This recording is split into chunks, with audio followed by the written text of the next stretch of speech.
So for my devotion today, I was thinking about the debate that's happening about when we should reopen the country.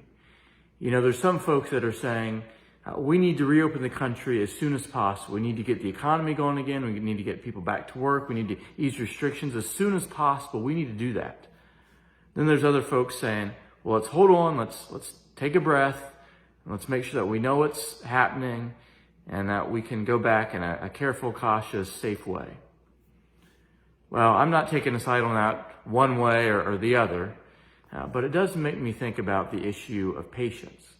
Because I think one great temptation in all of our lives is impatience.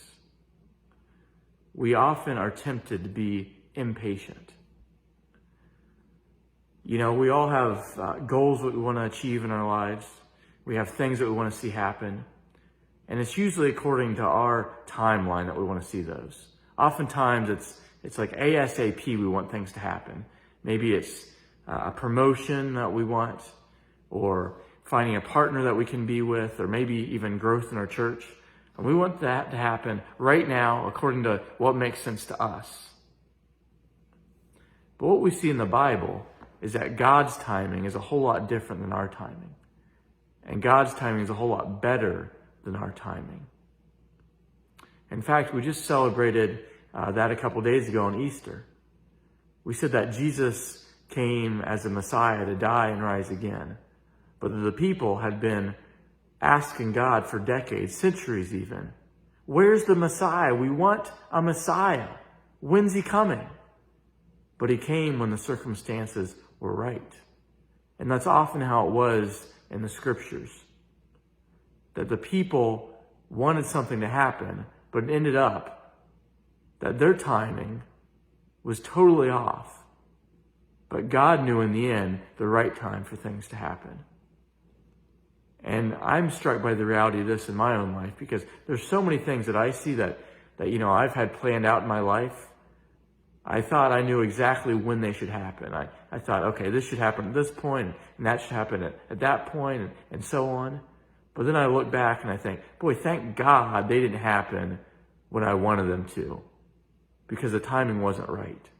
And so what we have to remember is that we can't trust in our own timing.